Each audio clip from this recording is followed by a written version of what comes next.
We're going to crank it. Let's crank it out. The three of us. Together.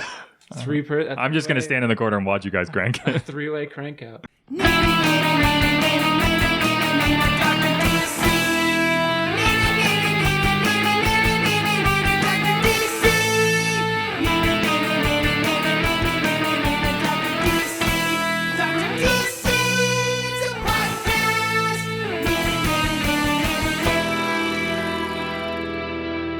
Welcome, residents, to the Dr. DC podcast. My name is producer Richard, and next to me or across from me is the doctor himself. I fucked it up this time. Again, I did it again. No, take it again. No. Okay. My name is Richard. The doctor's over there. Hello. Oh, there we go again. Each week we talk about the weird and wonderful world of DC while fielding questions from listeners just like you. Speaking of listeners like you, we got a review. Oh, let's have it. Yeah. All right. I wanted to do this one because it's the shortest review we've ever gotten. Oh, God. It's I don't know if that bodes well or not. It's from like Kiryu Christian, who gave us a 5-star review. Does it just say godless? Oh yeah, I guess I didn't even think about that. Gave us a 5-star review on iTunes in the US. Ooh. Yeah, with the subject of 5-star podcast, which is nice. Sure. And they go on to say, great content always. I don't know if you're one of those famous Russian bots in America, but Great content always. Thank you for the review. Most premium content. Thank you, Comrade Putin, for the review. Most fabulous content in all of America. All of America. Yeah. So today we have a returning guest in the doctor's office. Our resident Marvel defender. Oh, I see what Andrea you did there. Stratis. Yeah. I'm glad that's their thing out. I thought it was going to be like just resident queer person or something. Because that's the last time I was here. So, that's my... And once again, we're doing an episode about queer. Yeah, exactly. I made it. I made it. Token queer person. All right, let's talk about this. Let's do it. No, we wanted to. This is exciting. We're gonna actually do some news because people, I think, we've gotten to know you a little bit in the last episode. Yeah. And I'm sure that we'll get to know you a little bit more as we go on talking about. Why are you saying it like that? Why are you looking me directly in the eye? Because I like creeping. It makes it look like we have some sort of tryst when we bring back a guest. Okay, you know what's okay? We were just talking about a three-way crank out, right? That could have stayed off podcast. Now it's on. It's the cold open. Yeah, now it has to be, right? I wouldn't say it's cold necessarily. Is that like he can't even help it anymore? Like he's just constantly has creep factor going on. I think he could help it. He just chooses not to. Yeah. And I feel like Do you know what's really creepy is how that show insists every couple of episodes on reminding you that Data is fully functional. Yeah. They're just like, hey, people watching, if you haven't caught up yet, Data's got a dick. My Data knows how to use it. My new favorite thing is anytime somebody talks about like needing rest or anything, that like Riker's gonna poke his head in and be like, there's a vacation planet, right? Always Ryza. Always going to Ryza. I watched some TNG the other day. Yeah. And I think that Riker is like space's first men's rights activist.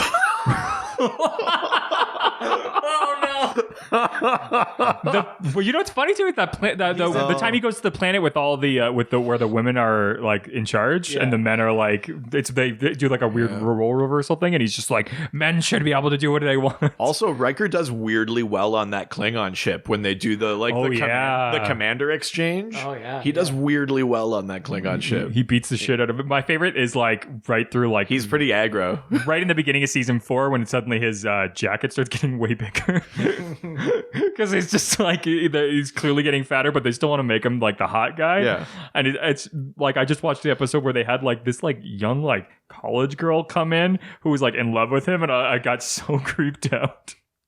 She ended up being Q, or a member of the Q. Whoopi Goldberg is a teen.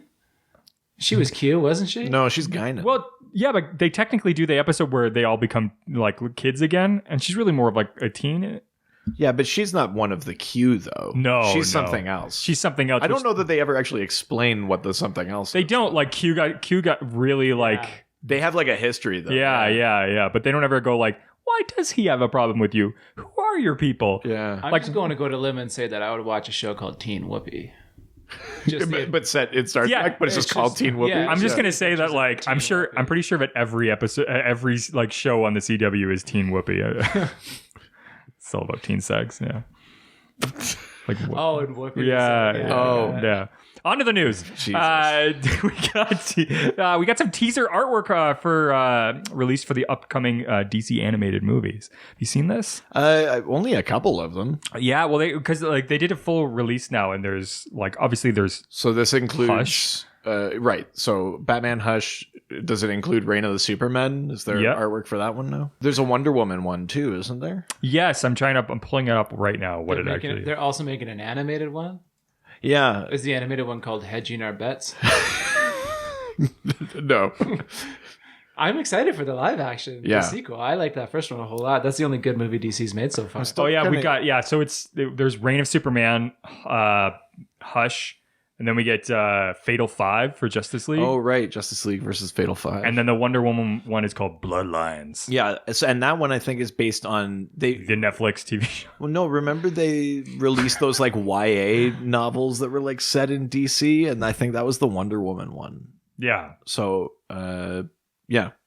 That Justice League Fatal 5 one is interesting because the Fatal 5 are usually villains of the Legion of Superheroes. They're from the 31st century, so it's kind of interesting that they're putting them against the Justice League instead of making a Legion movie. Has there been in the comics that happening? I mean, there's always someone goes to the future or they team up with the Legion every once in a while, but yeah, I mean, it kind of sucks if you're a Legion fan that it's a Justice League movie and not a Legion of Superheroes movie.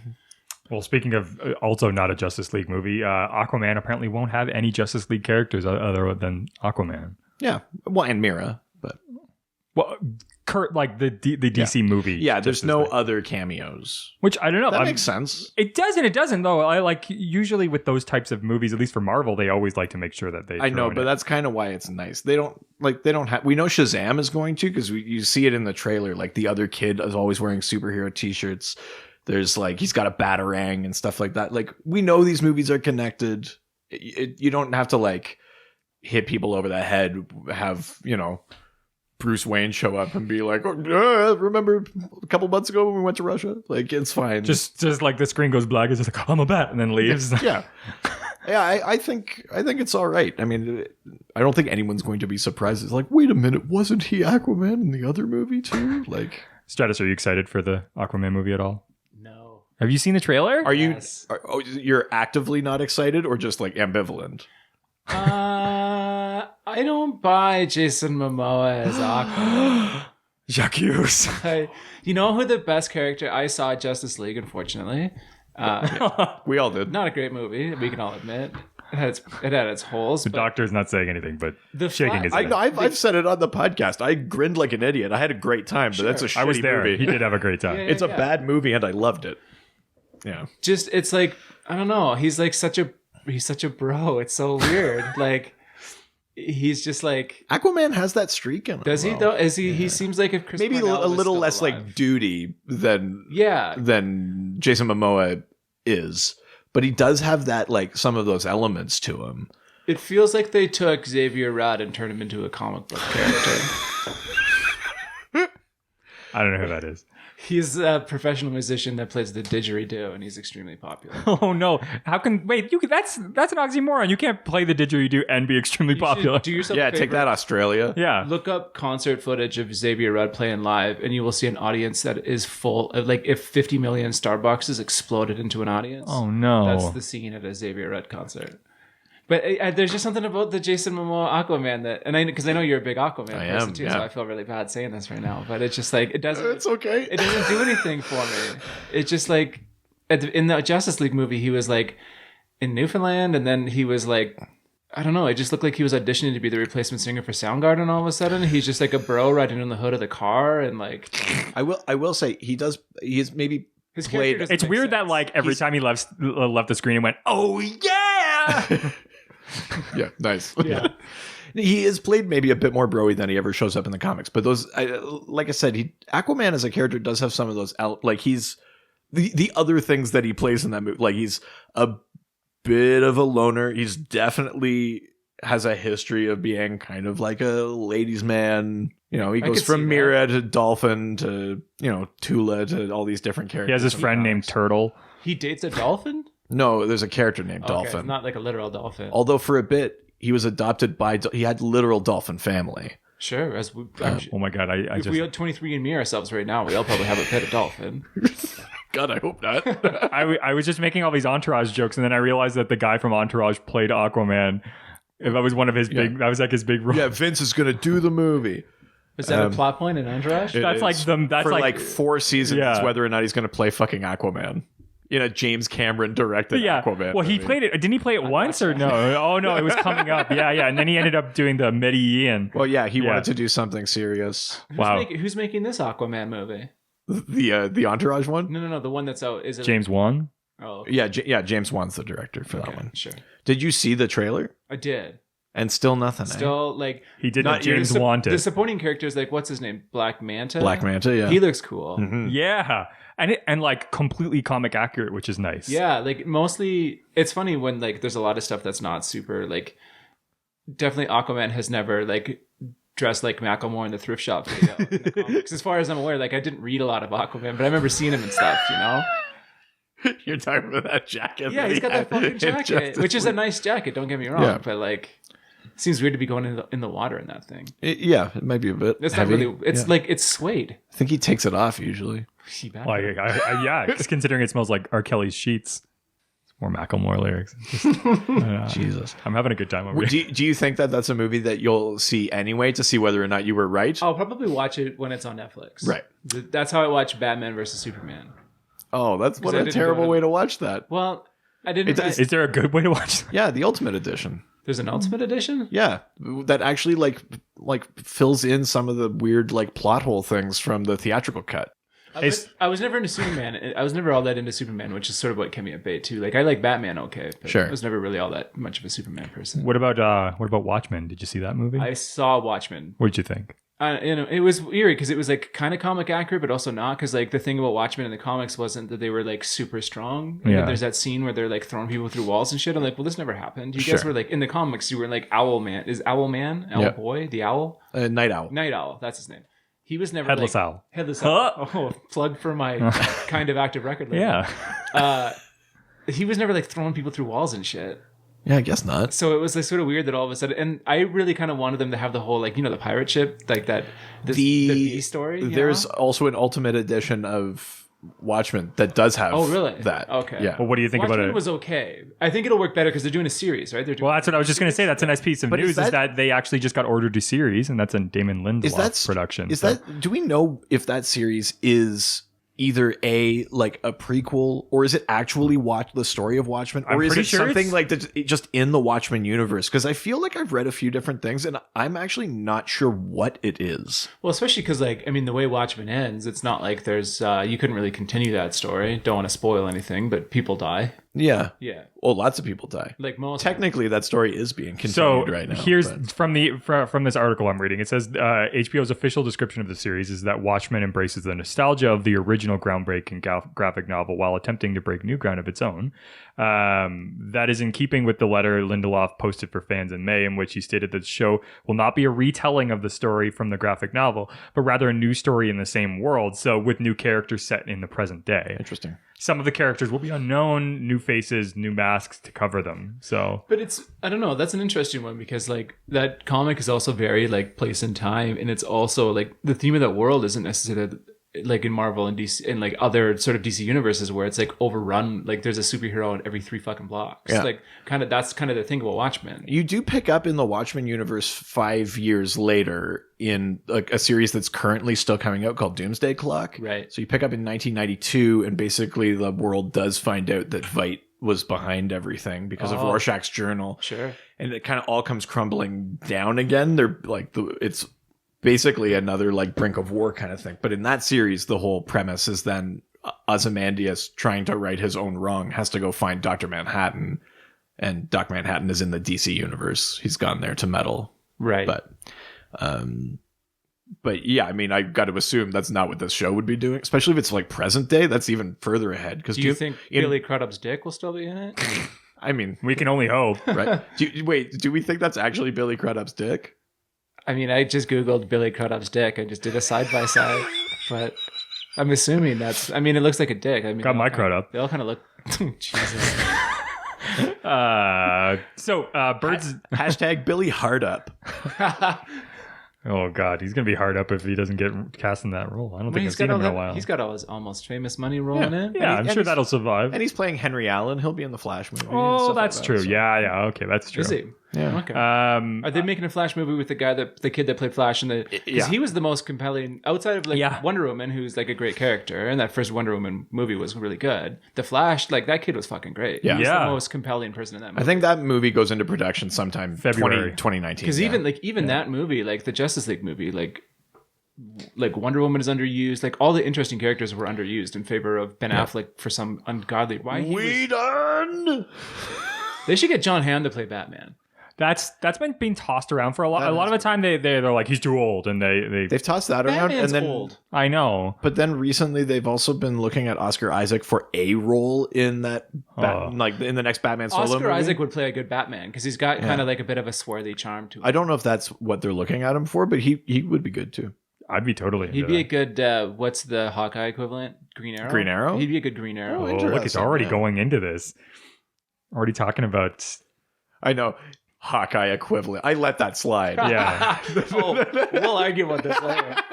That's so funny. I don't think we've talked about this yet, but the Birds of Prey villain has been revealed as Black Mask. We did. Did we? I don't know if we did. I don't. Are they doing another Birds of Prey series? No movie. With the same actresses that were on the CW series? No. Like it'll be set in like the DC movie universe. In the DC-verse. Yeah. Yeah. Exactly. That's exciting. But yeah, Black Mask, aka Roman Sionis. He's a mobster. He's like excessively violent, really sadistic. He's the guy from Last Halloween, right? Am I thinking the right Batman story? Last Halloween? Black Mask is in. He's in Long Halloween, isn't he? I think so. He's like the part of that crime family, right? Yeah. He's in there. See, I know. What are some other good Black Mask stories? Like Under the Red Hood. That's a story that features Black Mask pretty prominently. If you played Batman Arkham Origins, I did play Arkham Origins. Black Mask is in there. It's a great game. Yeah. Yeah.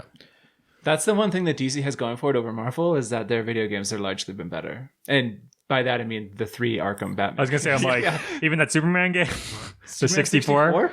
Yeah, I've never actually played it. I actually liked it a little bit, but DCUO is good too. That's a good game. Oh, is that like an MMO? Yeah. Okay. There's a new Spider-Man game coming out. That looks amazing, and it looks like an Arkham game, but Spider-Man, and I can't wait to play it. It looks really good. Spider-Man's Yeah. a better character than Batman. So. Well, agree to disagree. God, that Spider-Man game looks so good. I know, I'm super stoked about it. Although I am having a hard time with Batman since we had Simon on the podcast. Oh, do you heard that episode? I haven't listened to it yet. Ooh. I'm having a hard time with Batman since then. I mean, comic books in general, he really like just tore apart your entire life. Yeah. Well, the theme was slowly... 1%, right? Yeah. Yeah, sure. Well, I mean, let's just say Bruce Wayne doesn't hold up to much scrutiny. Yeah. Oh no, you could pretty easily tear Bruce Wayne down. Yeah, he's a problematic human being for sure. He makes you feel real bad about Superman. Oh yeah. Yeah, that episode in general, like we almost didn't do another episode. Did you go home and just burn all your comics? It was close. It was close. Did you? So apparently, a new team of outsiders is assembled in this week's issue of Detective Comics. Yeah. So we've had. So who are the outsiders first? So the outsiders were a different super team that Batman assembled in like the 70s or 80s. Yeah. When he leaves the Justice League, and it was Batman and Black Lightning, Katana, Metamorpho, Halo, and Geoforce. Great group. It's a pretty cool series. But lately in Detective Comics, what's his name? Brian Edward Hill, who's been writing it. He brought in Black Lightning for an arc. Right at the end of that arc, they teased that Bruce was going to go try and touch base with Katana and get some additional training and conditioning and stuff like that. And they announced a new series called Batman and the Outsiders, which it's not going to be the exact original lineup, but I think it'll be Black Lightning, Katana. I think it's going to be The Signal, Duke Thomas, who we've talked about before, and then possibly Cassandra Cain, I think. So that'll be the outsider team. And Cassandra Cain is Batwoman, right? She's right now called Orphan. Before the New 52, she was called Black Bat. Oh, yeah, sure. I know who you're talking about. Yeah. She's the one who like she grows up like not speaking a language. The only like because she's trained only to be a fighter, so the only language she understands is like body language. So she's a perfect fighter because she can see. I speak pretty good body language. Yeah, So. I don't. I'm friends with your wife. Yeah, I know. Whoa! Wow. So personal, so quickly. Just, You turn on me so quickly. I know. So I'm only here for the jokes. What do you think about this Outsiders group? I'm all for it. It's a good team. To be honest, I mean, as much as Batman is classic in the Justice League. He has to be there. That's a part of the fabric of the Justice League. But it makes sense for Batman as a character not to be on such like a big, flamboyant, public eye kind of team. Sure. Like the Outsiders always made more sense because they were always a little bit more clandestine as opposed to, the Hall of Justice or the big like orbiting like satellite station and stuff like that, right? So I like that idea. I like this current arc of Detective Comics, so I'm picking it up. I've added it to the list of books that I'm going to be getting. I really want it to be a bunch of toxic sludge gets thrown on like the S.E. Hinton Outsiders, and then like Pony Boy's Right. superpowers, everything he touches turns into gold. Right. That'd be pretty good. That would have been good for our crossover episode. Oh, that would have been really good. So we got some news about the new DC Universe sort of online digital network. Have you heard about this? Is it finally available in Canada? Not the news you wanted. No. What is this now? So it's their Netflix sort of thing. Their streaming service where they're putting up all of like their old like cartoons, the original movies, like the Christopher Reeve Superman, like the Wonder Woman TV series. They'll put up their new stuff and then a sort of rotating catalog of free digital free. You pay for the subscription to the whole thing, but free digital comics then at that point. Apparently, Kevin Smith is going to host DC Universe Daily Show. Oh, no, I did hear about this. That's right, yeah. Yeah, it's exciting. I you know what? Like, except he's horning in on our... yeah, a little bit. But Fatman on Batman already exists. Yeah, but that's just comics in general. We're supposed to be the DC show. Yeah. Also, Kevin Smith just lost 51 pounds. Yeah. Jeez, did you see the photo he just posted? Yeah. He's swimming in that shirt. But like the one he just posted like a few hours ago where it's this gigantic face and then like next to his... I'll grab it because it's like literally just I saw one this morning. He was wearing a shirt like a Batman shirt. Yeah. He was like swimming in that fucking thing. I can't believe he lost that much weight. That's crazy. No, he's doing well. Yeah. I'm not a whole fan of this like Weight Watchers thing that he's really shilling the whole Weight Watchers thing because I'm like Is he? Yeah. Every post about weight loss, I think he's just catching a check, but I'm like so little of what he's doing has anything to do with Weight Watchers. Like it was because of Penn Jillette's book and like the heart attack and like. I thought you were going to say it's because of Penn and Teller. Like they magically lost his weight for him. That's where I thought you were going. Teller will never tell. Look at this. Holy shit. Wow. Oh yeah, he looks like a totally different person. Yeah, he's like emaciated. It's unbelievable. Good for him. Yeah, I mean, it's awesome, but it's just like... Weight Watchers, call us. We'll get some branded Weight Watchers content. Yeah. Right? I could lose a few more pounds. I mean, I've lost a couple pounds. I could lose a bunch of pounds, but... All right. And final piece of news here is, did DC Comics just make Batman an atheist?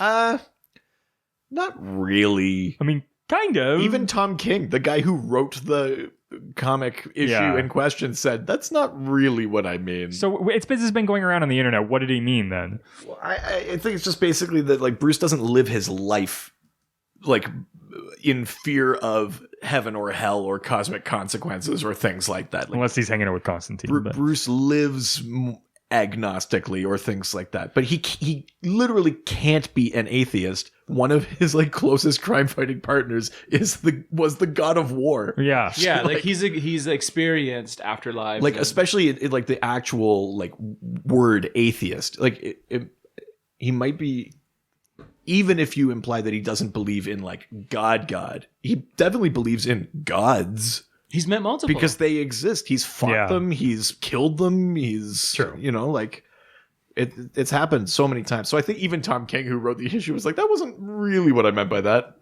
But it's just more that, like, yeah, Bruce, as we know, dedicates himself to a more like observe and measure and scientific method kind of approach to life and everything, right? He doesn't live in fear of the spiritual or like cosmic consequences.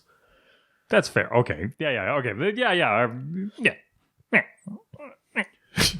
I think I'm broken. Yeah.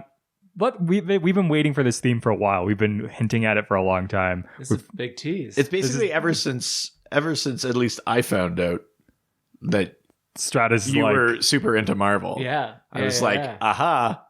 Because it's hard to do an episode that involves Marvel a lot when I know zero, like nothing. You have like a cursory knowledge, because I remember mentioning some Marvel stuff the last time I was here. And you knew what I was talking but certainly not enough to like. It would be a really like lopsided conversation. Sure. Yeah. Be like, oh yeah, Hawkeye, him too. That'd be it. I mean, a compelling character in his own right. So this is a two. I heard that Matt Fraction series. This is a 2-part series. So if you're just coming for this one episode, you got to at least listen to the next one. Yeah, no, if you're coming for this episode, don't. Just edge yourself until 73 and then come for that one. Oh. See, I see. Yeah. Some wordplay. It's a cum joke. Yeah.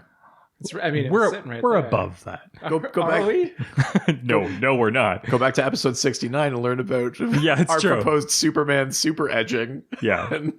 Superman would be super edgy? We I forget how we got on that topic, but we were discussing that we because Superman could super edge. Well, yeah, because he couldn't put his full force of cum into a woman because this is literally from fucking Mallrats. Yeah, that's how it came up. That's how it came up. And so we were saying that he's probably really good at edging.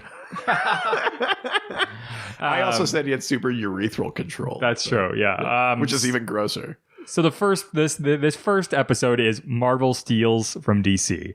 So all of the occasions that Marvel has taken characters and made them more interesting and better. Yeah, let's talk about that.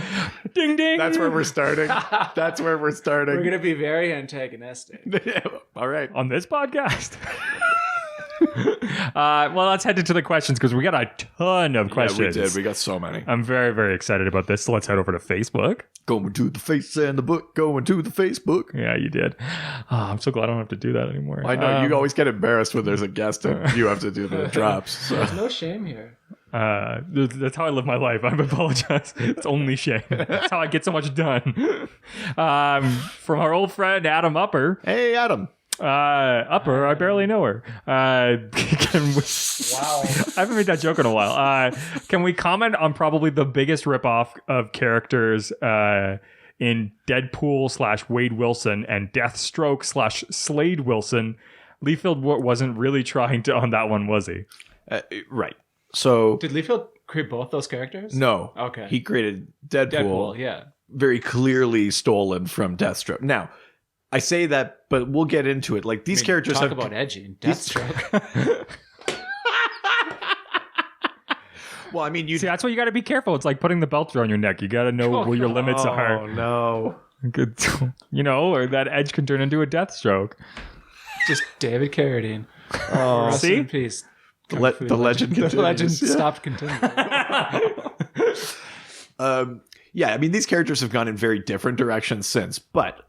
Just initially, Slade Wilson, aka Deathstroke, is a DC character whose first appearance he's fighting like a group of teenage heroes, the Teen Titans. Yeah, he's one wears a purple bandana, the other one wears an orange one, the other one wears a red one. Just these teenage heroes, not the fucking turtles. Everyone's favorite pizza eating teenage hero. He's a military guy. He signs up for this experimental procedure that kind of gives him like a healing factor. Is this Deathstroke? Yeah. So it's exactly the same origin story. It gives him a healing factor. It gives him sort of enhanced reflexes. He's a master marksman and like expert sword fighter. And super snarky. And then several years later, Wade Wilson enters and has the exact same. The first appearance of Deadpool, he's not like this. Like, hey, Deadpool's fucking annoying. Deadpool's like you don't like where Deadpool's ended up. Chimichangas, come on. It's so like. It's like if you hired a hyperactive 15-year-old to write a comic book. Like, yeah. I liked it. You liked the Gail Simone one, though, right? Yeah, I liked the Gail Simone one. I liked some of the earlier Deadpool-y stuff, but it just got so, like... Yeah. he's a character that gets out of hand so quickly. But like his first story was he was like this extremely serious, like same thing as Deathstroke was like he fought X-Force in his first appearance. And was like not like this like jokey fourth wall sort of inner monologue guy. Was just like this like deadly serious. And in the Ultimate Universe too, he was also kind of the same way. Yeah. He was also very much like this like super serious dude, not like the chimichanga eating man we love?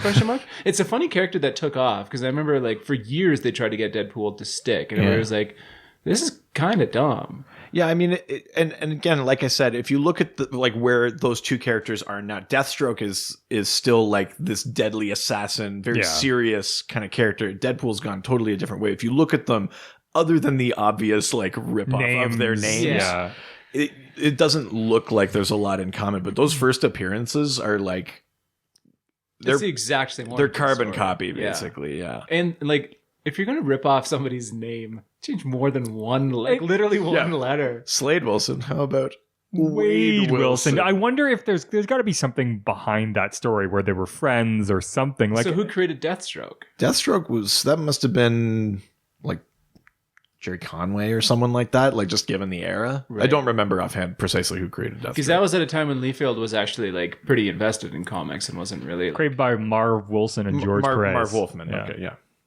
And Deathstroke also... There's no way that Wolfman and Liefeld at that era would have been like close enough. Like they're not the same age, right? They wouldn't have been roommates. They wouldn't have, you know what I mean? Like, it's clearly someone reading Deathstroke and being like, cool. And then like coming up with an idea. Okay, you know what this makes me think of? I'm going to give Liefeld the benefit of the doubt.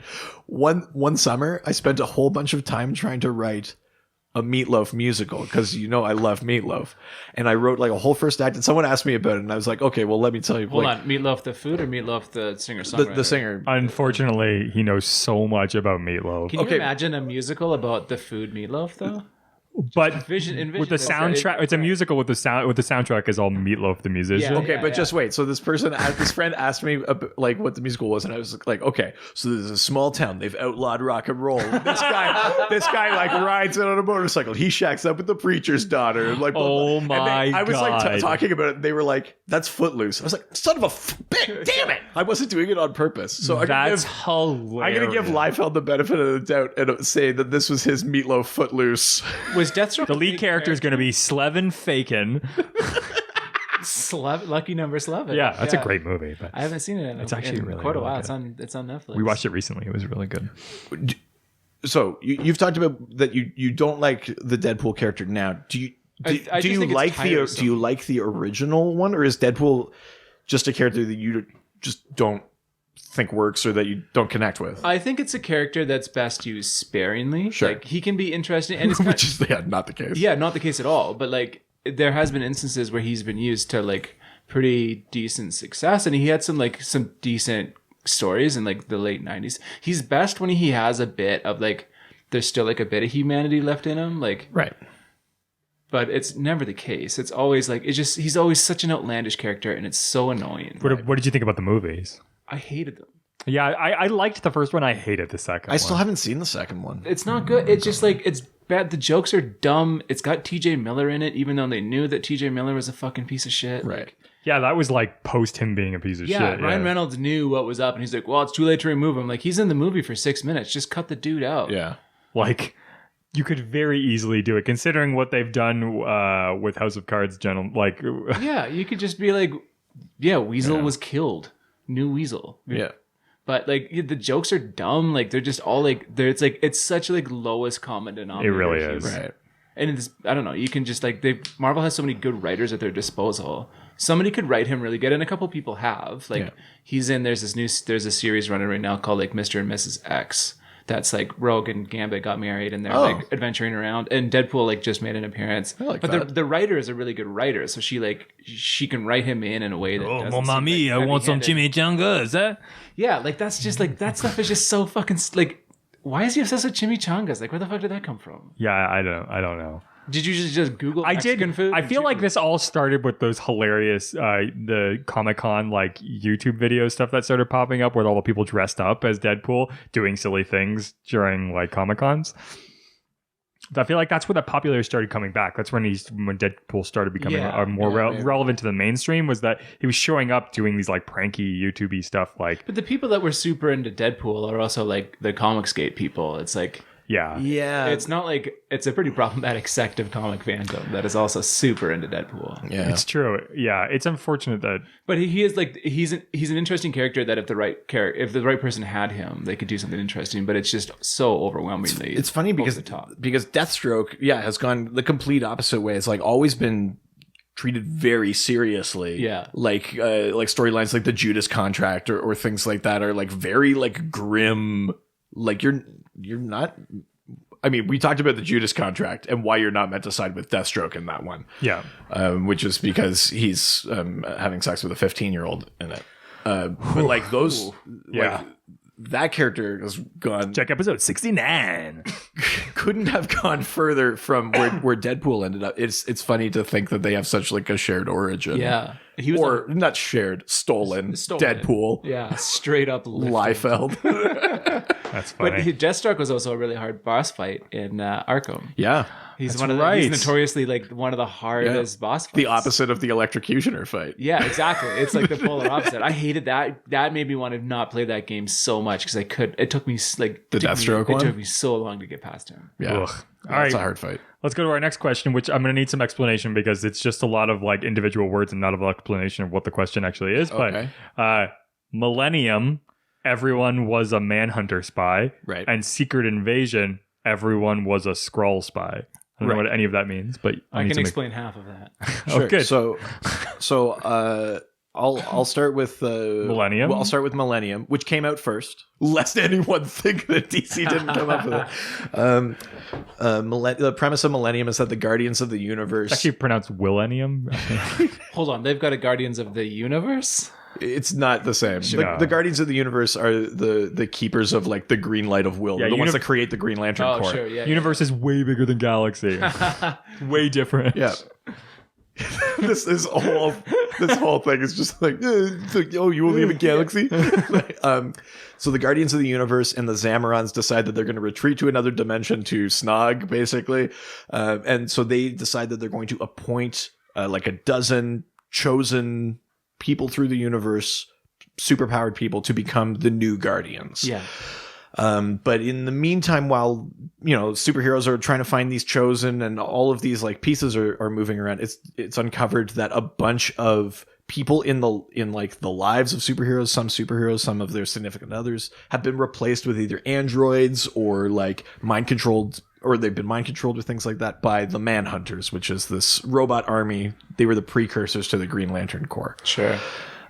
So through this story, you don't know who to trust. You're discovering like you're working for a Manhunter. You are a Manhunter in disguise. You're, basically there are all these like sleeper Manhunter agents. That was the big reveal. Okay. So that's Millennium. Sure. So the other one is Secret Invasion, which definitely after, like that was later than Millennium. That was like 2005 or 6 or something. Is it? Oh, is it that recent? I think it was that recent. Oh, wow. Okay. And that was the Skrulls being the shape-shifting race in the Marvel universe that can emulate anybody. I think they can take the powers of whomever they emulate. I was going to say, how do the Skrulls actually work? Because there's the Super Skrull that has the powers of all 4 Fantastic Four members. Oh, Jesus. Which you think would just be like, well, you're the boss. You what do you want? You can have it because you've got all the Fantastic Four powers.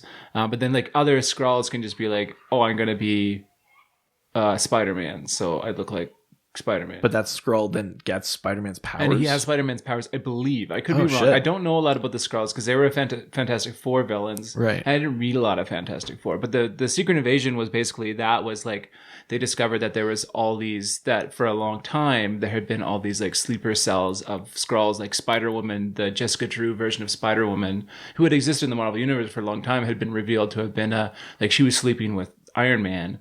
And then it was revealed that she was like the queen of the Skrulls and had been a Skrull in Marvel continuity for the last like 8 years. Oh shit. So there was like this whole thing, and then like they found there was like this ship that crashed, and it was like revealed to have all all these like heroes on it, and some of them were in like golden age costumes, and they were like, oh, these people have been captured for years, and it was a whole game of like, well, who was really a Skrull and who wasn't, and who do we trust, and all that sort of stuff, and that led into Norman Osborn, the Green Goblin, taking over the Avengers, and this whole other stuff that started going on. But okay, so I mean, I guess like just on the level of that there's a bunch of spies and you don't know who to trust. Yeah, you might call that a ripoff, but that's a trope. Like that's such an easily trope. And this is a thing that'll probably come up a lot as we like do these episodes. Is like there are only so many stories to tell. So sometimes it's not really like stealing or like ripping them off. Like and also there's like 20 years between Millennium and Secret Invasion, if that's the timeline, right? Like that's at that point, that's not really stealing. Well, and it's funny that if they came out like within like 5 months of each other or something, then just be like, that's kind of like that's different. That's a pretty like I feel like that whoever wrote that question, give your head a shake. Yeah, you think we can't overcome our differences? Michael O'Brien. We're on the same side. We're against you, Michael O'Brien. What's like other than discovering that there are these like Skrulls in that, is there another overarching story to Secret Invasion? Not really. Like it basically becomes like the Skrulls are trying to take over, right? And then they don't really know who's a hero and who's not, because it's one of those things where I didn't read a lot of that story. I'm just realizing I read bits and pieces of it. Then I think more than anything, that's the thing that to me means it's not really like a ripoff because Millennium had another plot line. Yeah. There was something else that was happening, and then the Manhunter spy thing was in there too. This was a thing that definitely bled into other stuff. Yeah. But Millennium had lots of tie-ins too, and it like had a new Guardian series that came out of it at the end of it. Yeah. But there was like tie-ins in Swamp Thing because Floronic Man was a character implicated in Millennium.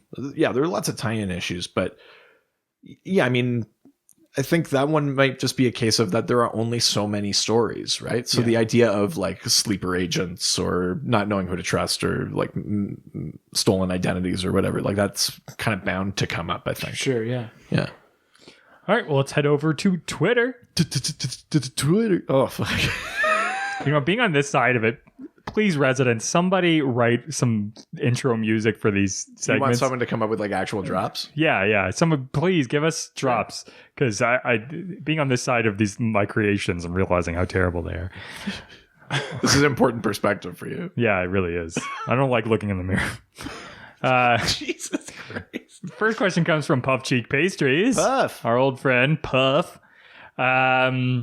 He says, X-Men character Nightcrawler was originally supposed to be a DC character from something I watched, and when the creator moved over from DC, the character came with. What is he saying there?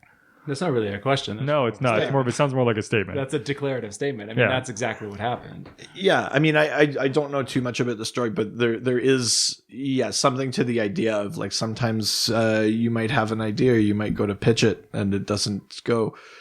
And then someone else might be like, hey, over here, we would like that idea of yours. I think that was Chris Claremont that created Nightcrawler. Yeah, I mean, who was a DC writer and then left DC to go be a staff writer at Marvel. Yeah, exactly. Now, the bigger thing, and I think there's another question about this that we'll get into, is that the X-Men as a whole... They're a rip-off of the Doom Patrol. Or a rip-off of the Doom Patrol. Yeah. So... it's actually kind of funny that it like that like the Nightcrawler thing is like another stage of that's just onion in the ointment of like a DC or potentially could have been DC idea, right? That then just went over and became a Marvel thing. Which is one of my favorite X-Men characters too. Nightcrawler? Yeah. I always what was that from the very little that I know of the X-Men? I've always liked. Is it X-Men Legends, that really sweet like top-down like team-based X-Men game that used to Marvel exist? Ultimate Alliance. Yeah, that game. X-Men had their own one for a bit, and then they just made Marvel Ultimate Alliance because the original X-Men one was amazing, and I loved the Ultimate Alliance, but I really liked the original X-Men one. But Nightcrawler was my favorite one to play with that because you could just. Now he's got his Bamf. The one thing that I don't know is like what was the context of Nightcrawler's like potential existence at DC? Was that meant to be Doom Patrol or Teen Titans or like? I don't know much about it. I remember reading something about the fact that he had been created when I think I think it was Claremont that created him, and I think he was a staff writer at DC at the time, and then moved over to Marvel, and probably had this character idea. And maybe it was one of those things where it's like, oh, I've got this idea for like this blue elf that was like in part of the Catholic Church, but also like not Teleports through a hell dimension. kind of hard to pass off the fact, and his dad is the devil. Yeah. So it was Dave Cockrum. I thought you were gonna say Coulier. It was actually Dave Coulier. Not only was he the inspiration for everyone's favorite Jagged Little Pill, but also had something to do with Nightcrawler. No, David Cockrum, who also created the other classic X-Men like Storm and Colossus, initially created Nightcrawler back when he was an artist for DC Comics' Legend of Superheroes. But after a dispute with DC... Oh, Legion. Yeah, but after a dispute with DC, Cockrum headed to... Cockrum, I can't leave it alone. I'm sorry. I'm surprised we got this far. You've said the name Cockring. I just after I thought it was Cockrum. Cockrum. It's Cockrum. Like the guy that invented warp drive, or will invent warp drive. Sorry. So he invented Nightcrawler and will invent the warp drive. Yeah. I thought that was Will Wheaton. No, he invented the future space travel life form, whatever. Yeah. When he headed to Marvel along with Nightcrawler, who was just a drawing and a paragraph of information, character design along with the X conveniently already there on his uniform, and his teleporting abilities stayed intact. But with helpers from Len Wein and Chris Claremont, his origins were given a complete overhaul to fit the X-Men universe. Interesting. So he would have been part of the Legion of Superheroes. So then he would have been like alien. Because that's the thing with the Legion, is that they all come from different planets and their powers are like inborn traits. But then you put them all together on a team, and now you've got a team of people with different powers. Right. So yeah, that would have been completely different. Without speculating too much, I imagine that like his powers would be more like sciencey based and less like spiritual than what ended up happening with the X-Men. So the DC missed out on that. Yeah. So taking from Cockrum's original background notes, here's the Nightcrawler we know compared to the Nightcrawler that would have ended up at DC. Real name Kurt Wagner, that is the Wagner. Yeah. Rather than like the ring cycle. Bauschauser? Yeah. He would have been Kurt Bauschauser? I don't know if it's if just it would, like Cher, he would just have one name. Oh yeah. I think it's just Bauschauser. Okay. Birthplace Earth, mutant son of Mystique, would have been alien from a parallel dimension. So yeah, that makes sense. There we go. Allegiance, member of the X-Men. Otherwise would have been rotten villain type who merely chooses to aid the law. What? Yeah. And then sense of humor, always playing pranks on people, earning him the name Trickster. He doesn't have that name. No, well, this person's a liar then. Otherwise, he would think a truckload of dead babies was hilarious. Oh, Jesus. This is the writer. It's not me. Who's hauling a truck of dead babies around? In the 31st century. Yeah, we all know when you grind them up, it's way easier to travel with. So let's head on to the next question. Secret Wars and Beyond podcast. They go on to say, I would love to hear a comparison of Millennium and Secret Invasion. Well, we already did that, which are very basic. Let's move to the next question. All right. Sorry. Yeah, sorry, Secret Wars. Fuck you. Thanks for writing in, though. Another podcast, Warlock Thano podcast. Okay. Really want to hear something about Millennium and Secret Invasion. No, I'm just kidding. That would be really funny. They're all just yeah. How about Squadron Supreme, homage or ripoff? Right. So the Squadron Supreme, this is a Marvel thing. Yeah, sure. They're basically like a Marvel like kind of stand-in for the Justice League, right? The Squadron Supreme sucks. All right, next question. It's because they aren't the real Justice League. So I can't believe they're not the Justice League. I'm just trying. Who are they? That was a margarine I'm joke. just being contrary. Oh. I don't actually know anything about the Squadron Supreme. Yeah, I mean, as far as I am aware, the Squadron Supreme are like, Justice League stand-ins. Like Sentry is one of them. That's kind of like the Superman character. Isn't there one called like Power Princess or something? That's Wonder Supreme Woman. Doesn't even really exist anymore. No, not really. Like when they were like a poor man's Avengers, but they were all basically rolled into like the Sentry was like rolled into the Avengers and then died and has since been resurrected. I think there might be a new Squadron Supreme series. Now Now my question is, do they exist like in the main Marvel universe, or were they from like an alternate dimension? No, or they were something from the like that? main. They were from the main universe, but it's one of those things where it's like Alpha Flight. It's the same thing where they like have these teams that exist, but everybody just kind of forgets they're there. It's like the New Warriors are the same thing. They're But like basically, I think the membership were meant to have not to be like complete ripoffs, but they were meant to have powers to and sort of iconography to sort of imply that they were stand-ins for a Justice League type. Well, like the Sentry is like the prime example of like, oh, we need a Superman guy. Let's just call him the Sentry. And then he wears the S on his belt, though. Yeah, it's totally different. He's like a blue and yellow guy. Sentry's big difference though is doesn't Sentry have like an evil like spirit in him? He or has something? like this evil id that like lives in his brain. And part of the like he was killed. I can't remember during Dark Reign or Civil War, one of their many two big events that they have put together. Sure. But but I don't know if that was part of his character initially, that he was like had this like mental imbalance. Oh, okay. And then like eventually they were like, ooh, maybe he's too Superman-y. Let's give him a mental health disorder. Sure. And then eventually gave him this like this. Listen to the evil version episode of 70 and you'll also hear a little bit about that. Oh, Jesus, yeah. Let's go through the characters a little bit because I'd never. So I'm seeing in some places it's called Squadron Sinister. So did the name change at some point? Did they become evil or something? Well, it seems like So the original. It looks like this is Marvel territory. I've never heard of Squadron Sinister. So yeah, I'm seeing it being like going one way or another. If listeners, residents, if you know anything about this, please let us know. Call in, because I'm trying to. Call in now. Call me now for your free DC reading. Jesus. But I'm loving some of these characters, which is like Hyperion is supposed to be Superman. Okay. Nighthawk is Batman. Okay, sure. Dr. Spectrum is Green Lantern. Oh yeah. Okay. But like the original Night, because there's two different Nighthawk. Sorry, I'm thinking Darkhawk. Yeah, never mind. Nighthawk. Sure. Yeah, that makes sense. And then the ever so intimidating Wizard.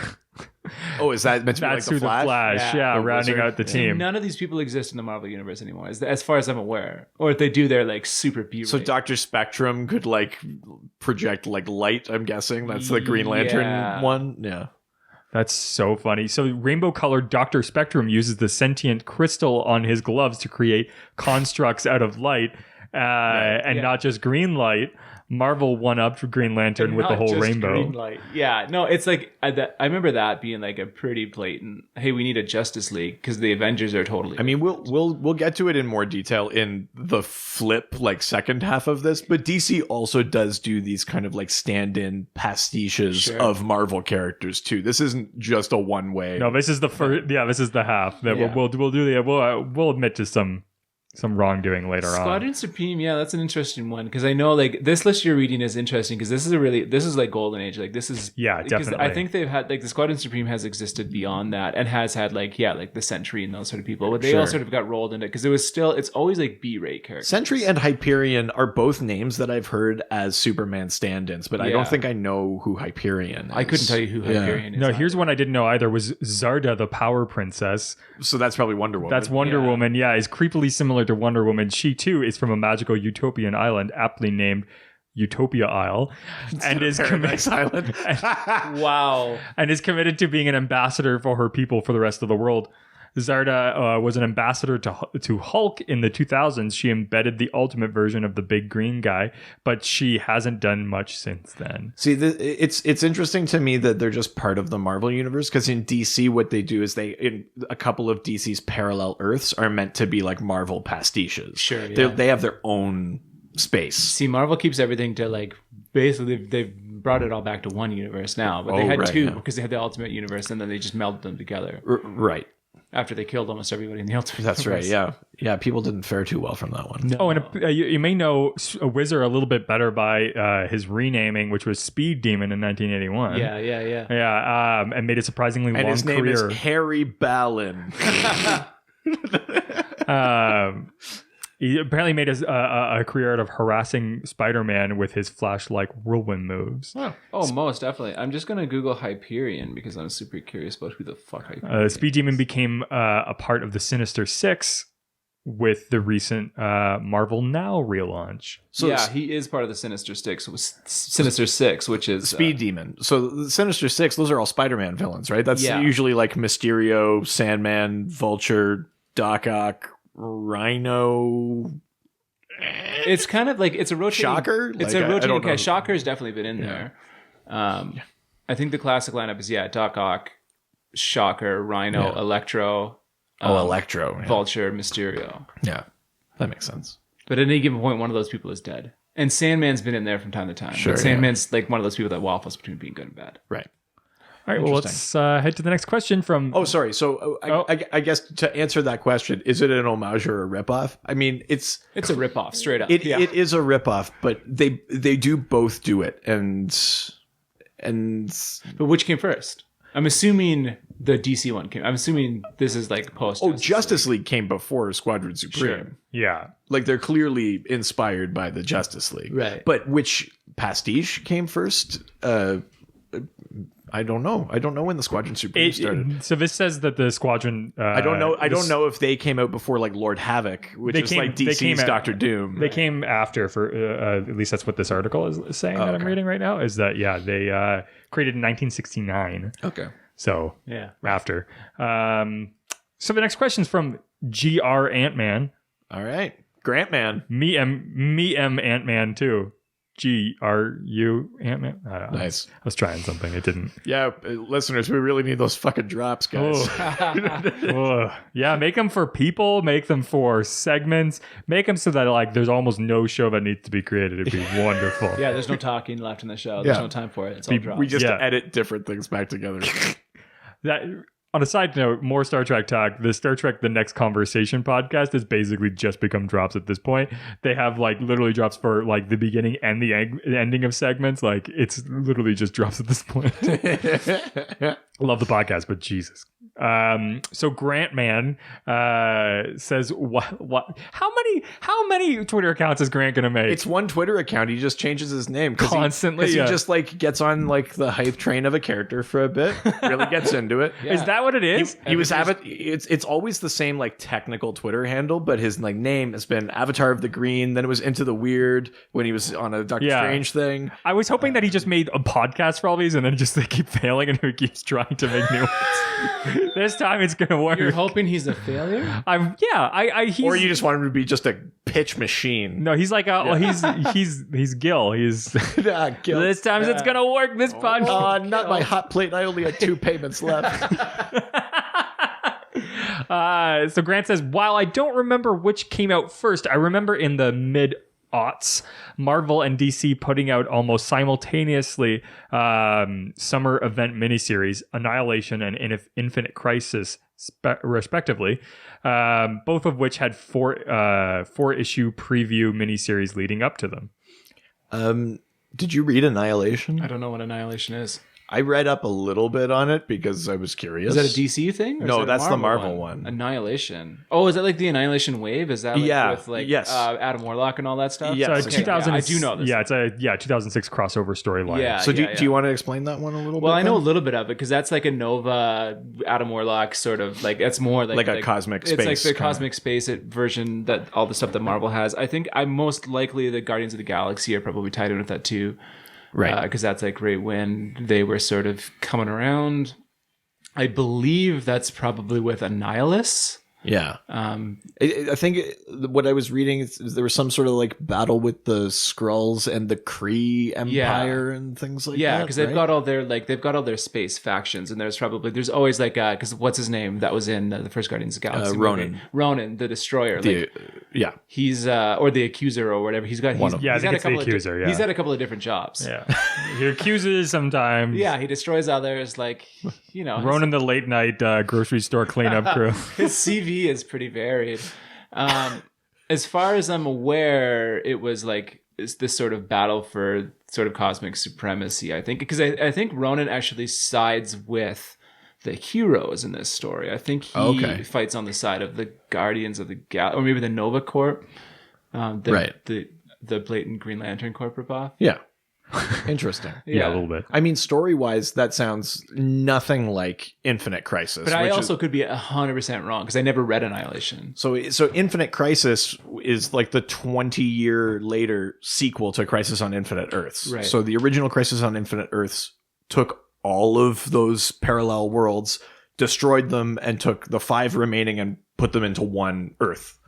Okay, Marvel has a story that did exactly that. Yep. That was second Secret Wars, wasn't that one? Yeah, the Secret Wars 2 that's exactly what they brought the Ultimate Universe into the regular universe. So that's so the original Crisis on Infinite Earths from 1985 is the first one that like did that kind of thing.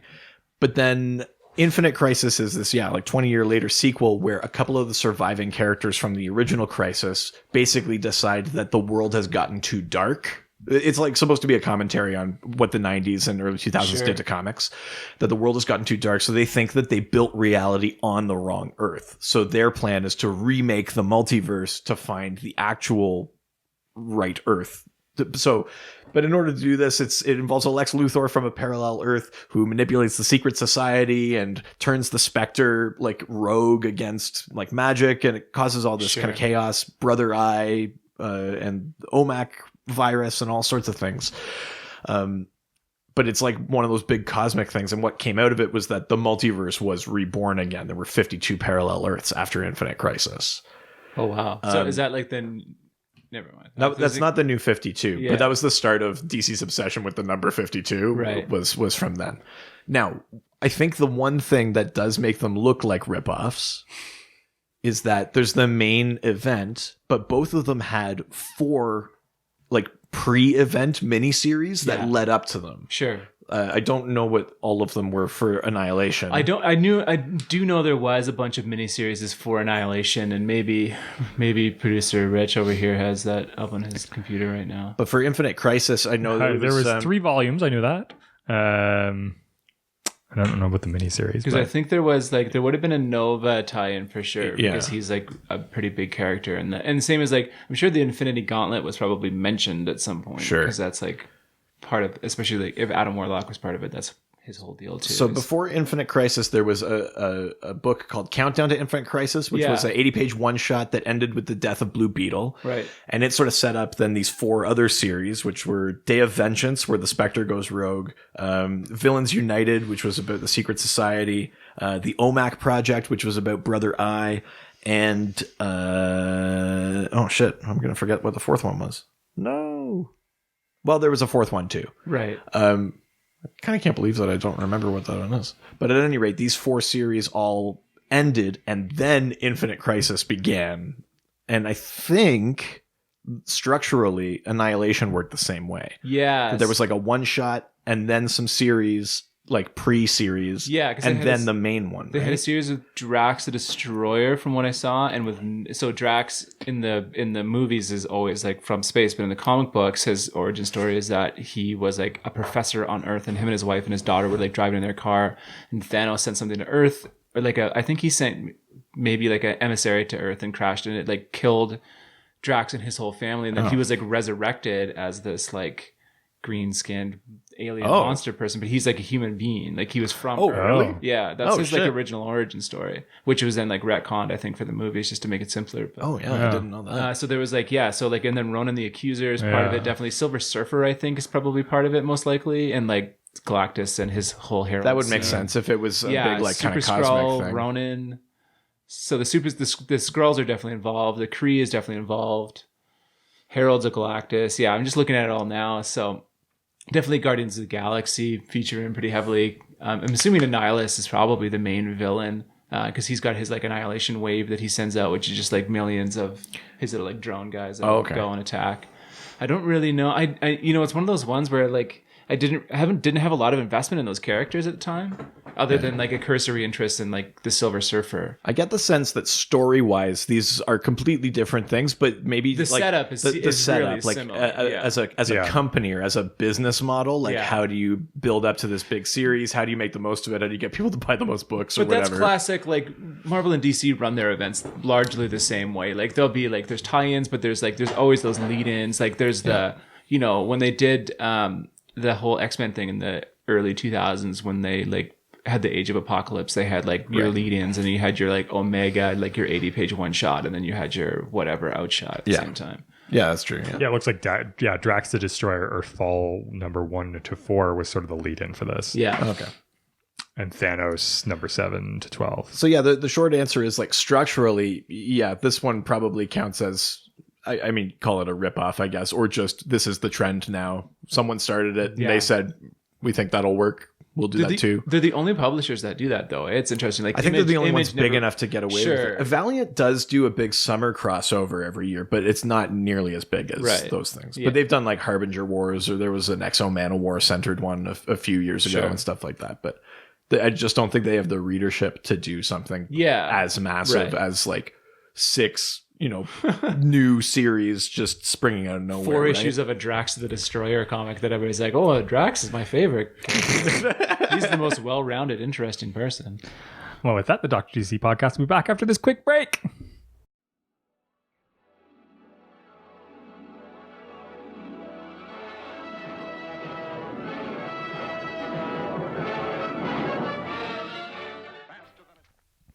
Hey there, residents. This episode of the Dr. DC podcast is brought to you thanks to our amazing sponsors, Great Lakes Grooming Co. They sent us some awesome products to try, so let's check them out. We have the pine tar soap. This is amazing. We use it all the time at my house. It's a really wonderful sort of peppermint smell to it. It's a traditional recipe that they've developed themselves, and it's awesome. It's a great way to get clean and smell good every day. As well, I love the peppermint lip balm, especially this time of the year, living where we do, constantly getting sort of dry lips, and it's a huge pain. So definitely want to use that. Great Lakes Grooming is meant to be easy to use, rain or shine. All their products are purposely designed and environmentally responsible, handmade here in Canada, really ready for adventure wherever one may find themselves. For you lucky listeners, we also have an opportunity where you can get 10% off on Great Lakes Grooming regular priced products by going to www.greatlakesgrooming.com and using the promo code DRDCPodcast. That's right, www.greatlakesgrooming.com. Promo code is DRDCPodcast. Back to the show.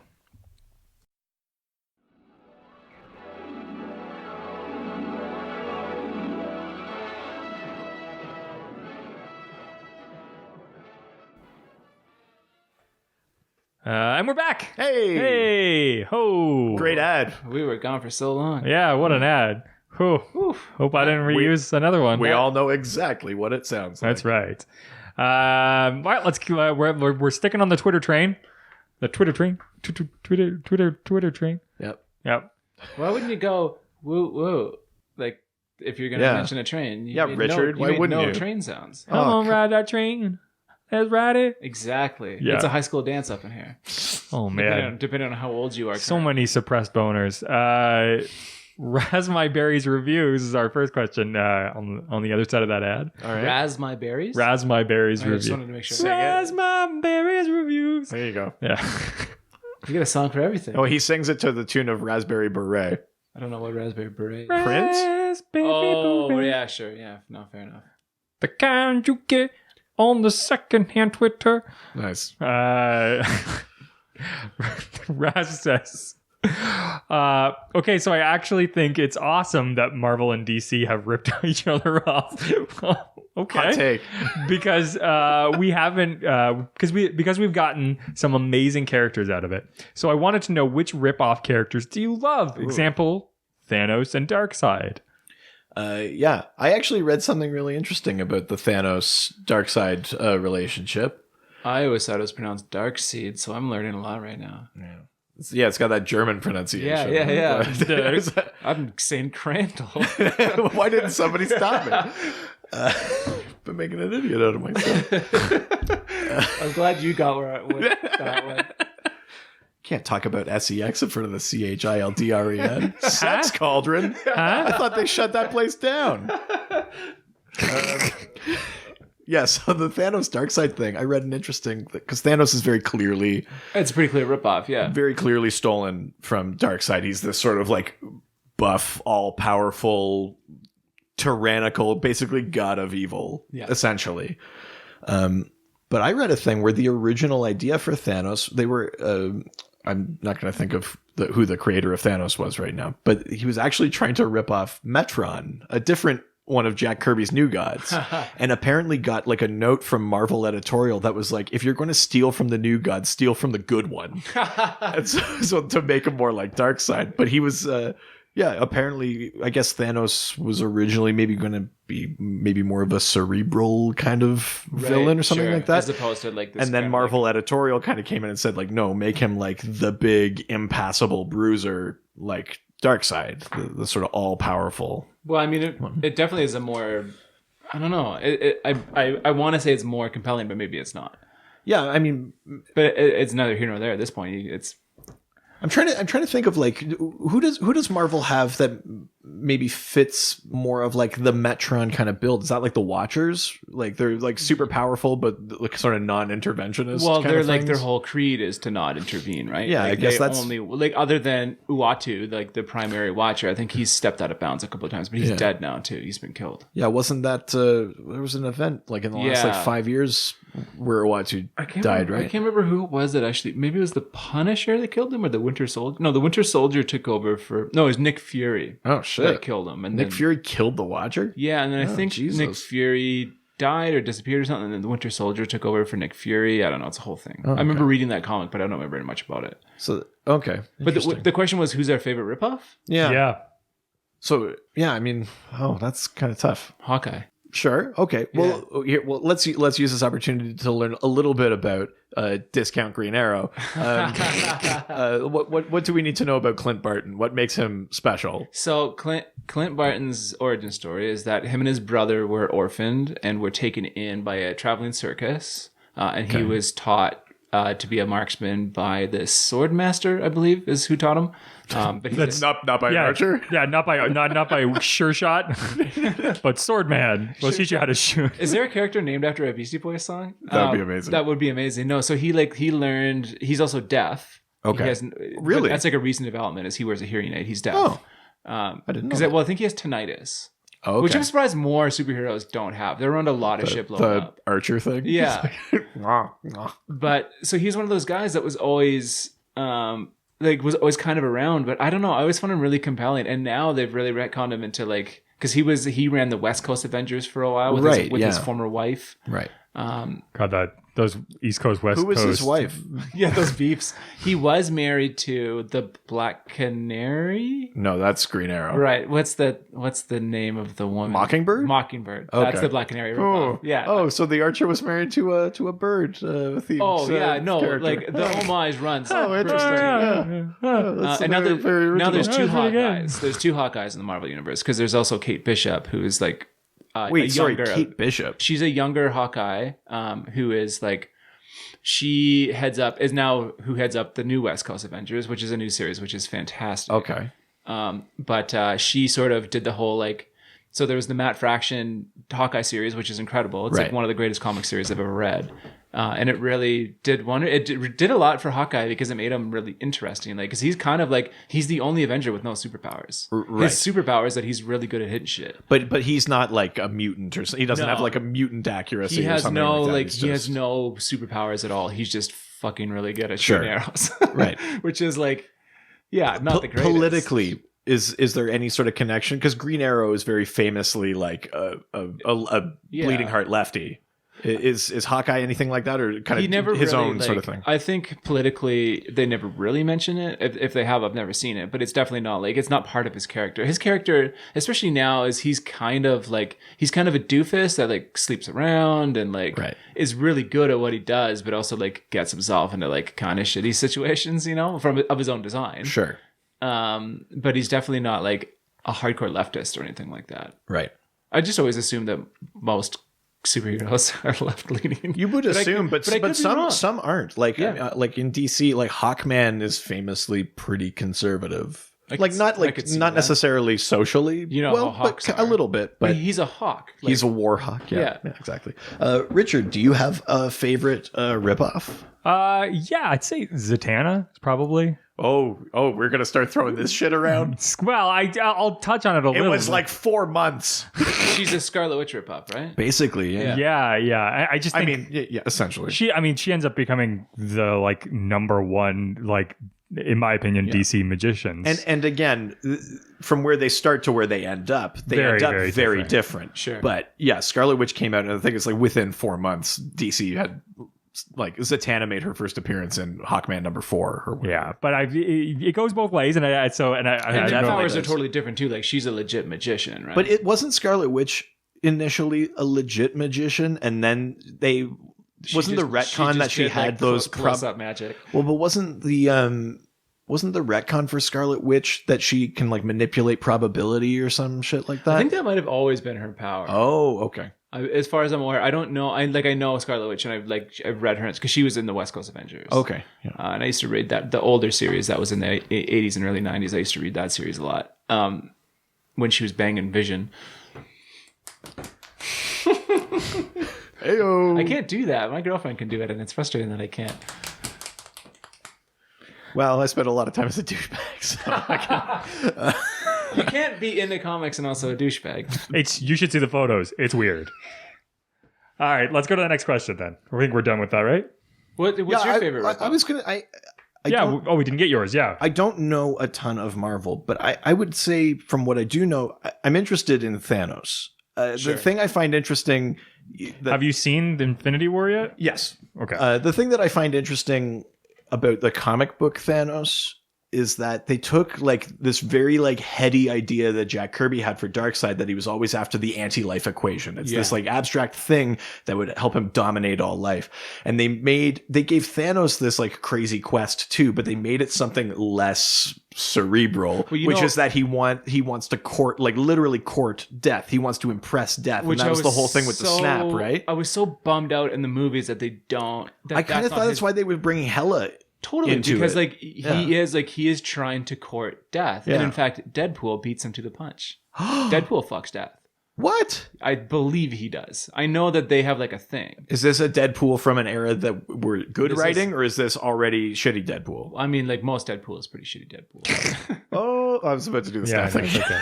That was like a reflex. But that would have been a more interesting, like, and I get it. Like, I like the motivation, the motivating force in the Avengers movies is fine. Sure. It's a good plot point for where they wanted to go, and I like those movies. But like, just that being obsessed with balance, that is so generic superhero. But like being obsessed with that death balance because you're trying to impress death. Wiping out half the universe just to impress death is like that's the level of evil that they don't push Thanos to in that movie. Yeah. I mean, don't get me wrong, like Thanos is evil in that movie, but that's like that's that like megalomaniacal kind of evil. And he could still, because he still has all the other stuff in the comics too. Like he still has that relationship with Gamora. He's still got that relationship with Nebula. Like, he still has that like familial thing where he like kidnapped these people and sort of transformed them into his children, right? In his weird ass way where it's like super manipulative. Which is also kind of a dark side thing. That's the thing with Mr. Miracle. Like there's a sun swap, and Mr. Miracle is quote unquote raised on Apocalypse and stuff like that. Right. But yeah, I mean, I am kind of interested by comic book Thanos. I don't have a ton of exposure, but yeah, I'd like to read more of that. He's one of those primary villains that's been beaten so many times. Yeah. So let's go to our next question from Kirk Spencer, our old war comics our expert. old war buddy. Old war buddy. We were in the trenches together. Yeah, me and Kirk. So Kirk says, Sergeant Fury, following on the success of Sergeant Rock, of course, that one was billed as the war mag for people who hate war mags. Yeah, so Sergeant Rock was the original. I remember reading Sergeant Rock, like war comic. That was a DC one, and then Sergeant Fury and the Howling Commandos came after, and that's the original Nick Fury, I think. Yeah, that's Nick Fury. Yeah, because it's one of those things where like, you know, Nick Fury fought in World War II. Captain America fought in World War II. Right. Yeah, because he fought Hitler. Yeah, punched Hitler in the face. Didn't kill him. Punched him in the face. Like, what the fuck are you doing? You're at Hitler. You're at the end. You're at the last level of Wolfenstein, and you're just like, "Oh, just." I was this close to dropping Wolfenstein. Beat me to it. Wolverine was in the Howling Commandos. Like, has been like retconned to have been a member. Like, so James Howlett. Yeah. And like, so there is that storied history. But yeah, that's Nick Fury's origin. Isn't that like Dum Dum Dugan? Yeah, like all those guys. But hello, Dum Dum. But they're like alive and in S.H.I.E.L.D. Like, how were you alive in 1941? Right. But now you're on a helicarrier in 2004. Dum Dum Dugan got killed in Secret Invasion. Okay. I believe. I think one of the. So in the comics, they live as long as Cap. Yeah. Do they also get like frozen or some shit like that? I don't know the reason. I don't know how they or pull cosmic it off. 'Cause cubed even, like, or some shit like how that. is Nick Fury like? Maybe let's say Nick Fury's 50. Do the two Nick Furies are they separate characters? Or are they related? The two Nick Furies. Well, because there's the original white Nick Fury, And like there's Sergeant the- Fury, there's the and then there's the African-American one one. that's modeled off Samuel L. Jackson. Well, that was Ultimate Nick Fury that then got brought over, but I think he's also Nick Fury's son. okay, that's what I Illegitimate son. wasn't sure That about. also is missing an eye. Right, What are the that's heaven that's forbid. they bad don't- genetics? Yeah. genetic predisposition But to when he- losing an eye. When he Oh, first, there it goes. When he first came into the Got a loose socket. Oh. All the Furies have it. Yeah. got a loose one here. Why do you think they're called Fury? It's just it's infuriating. I love me trying to explain my way through stories that I kind of know, because there's going to be people that are listening to this like, no, it's wrong. Well, but That's comics. It's okay. Yeah. We're used to it. We don't care. So, I mean, you said you read some Sergeant Rock, though. I did read some Sergeant Rock. I remember my friend's dad had like a bunch of Conan the Barbarian and Sergeant Rock comics. Do you have any? Did you read enough of like both Sergeant Rock or like the Howling Commandos kind of thing? Like, what are like some primary differences? I never really read the Howling Commandos. I just know that it was like they were like an elite commando squad. Were they always more closely tied to like the superhero thing though, like to Captain America and stuff like that? no, Because Sergeant that Rock was, was like very much like a war comic. I think at the time, like the Howling Commandos, when they were first created, was definitely like, hey, we want to have a war comic. Sure. And, like I think all that stuff of like, and also Nick Fury knows Captain America. Those and, are like, retcons. That was retcons, and like the Wolverine thing, that was like an early 2000s retcon. I think. Right. I'm surprised they didn't be like, and Bruce Banner was there, and like basically like, make it Right. the Avengers. But yeah, I want to rock, Sergeant Rock. Please give us drops. All right, next question comes from Joe Crawford. Joe says Doom Patrol and the X-Men. So right. we've talked a little bit about it. Let's actually like dive into this mofo. Let's get into it. So like if you had to do the elevator pitch of like what are like the most important like how would you elevator pitch the X-Men? crippled telepath. Okay. I'm in. You give me a cripple and I'm in. Jesus. Is like We can't use any of this. has put together a team of teens that have mutant superpowers, that or have like a wide variety of control over their abilities. Right. And they're like sort of the first of their kind, and they exist in a world that hates and fears them. And he wants to train them to not only be able to master their powers better, but also to fight on behalf of a world that hates and fears them. That's the big, Sure. That's the slogan of the X-Men, is that they're fighting for a world that hates and fears them. Right. So the elevator pitch for the Doom Patrol is that you have a highly intelligent scientist in a wheelchair. Yeah. You've got a group of people who cannot, who through series of accidents or other situations have these powers they neither control nor want. Society fears and hates them. And they're forced to come together to learn how to use their powers, to work as a team, and to fight on behalf of the society that fears and hates them. When does the Phoenix Force come into Doom Patrol?